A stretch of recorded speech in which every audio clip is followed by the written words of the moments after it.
Hey guys, it's Aaron the home for mobile reviews, a.ca, and today I'm going to do a review of the Gear 4 Mayfair. This is Gear 4's best case in my opinion out of the four that I've seen.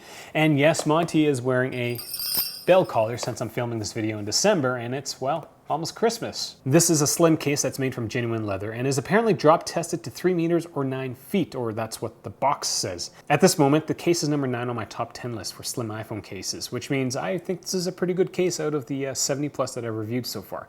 The only downside of this case is a leather back, not because it's fancy, but I'll show you in a bit.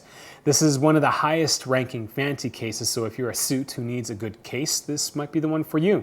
From our Gear 4 D30 Mayfair review, I've given this case a score of 4 A's out of 5. The Mayfair is an above average case and, as I said earlier, is the best Gear 4 case to date. If you're looking for a comparable case, check out the Spigen Hybrid Armor or the Thule Atmos X4. Links are in the eye or the description section below. Real usage, real reviews. mobilereviews-a.ca. At Mobile Reviews A.ca, we base everything we do, and we kind of realized in the last while that we feel really strongly about being lied to by companies and their fluffy marketing. Like, the biggest thing on this case, the most noticeable thing is like this thing. It's drop rated 3 meters and 9 feet, and you're thinking, holy crap, that's awesome. Is it really? For design, the Mayfair is actually quite thin, but is wide as the average case. The Mayfair fits well with the iPhone despite the flexible back, and the genuine leather fuses quite seamlessly with the rest of the case. It doesn't actually smell like leather, which kind of seems odd to me. The back of the case is actually quite slick. It will slide around on a flat surface easier than other cases, but despite the slickness, there's a texture to the back, so it will handle decently. I don't think you're going to have many issues with wear and tear with this case. Accessing your iPhone inside the Mayfair is a breeze. I will note that the power sleep button is just a tiny bit tougher than other cases, but I didn't knock the score down because of it.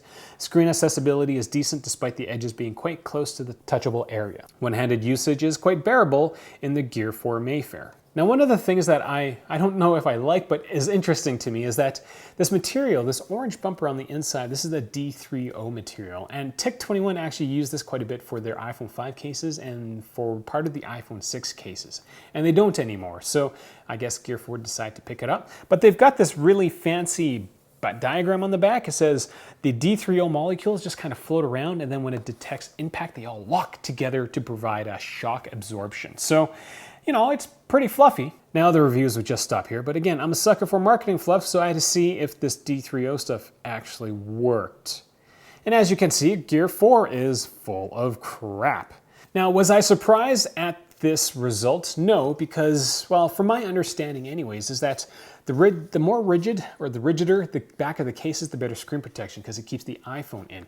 This D30 case, or this Gear 4 case, bends quite easily, which means the iPhone can pop out of the case quite easily, which means in a face first drop, the phone's going to pop out and smash against the ground, which is not great. So what height did I break my iPhone screen from? 6 feet, which according to Gear 4 is the same as 9 feet.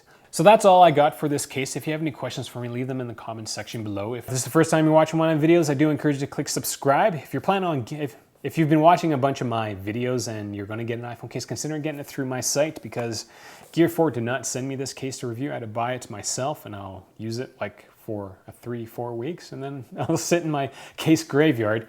Also, the iPhone I dropped, nobody paid for that other than myself. So, you know, testing cases that have marketing fluff on it gets pretty expensive after a while. Find me on Google+, Twitter, as well as Facebook. This is Monty the Ho. So jingly. Thanks for watching.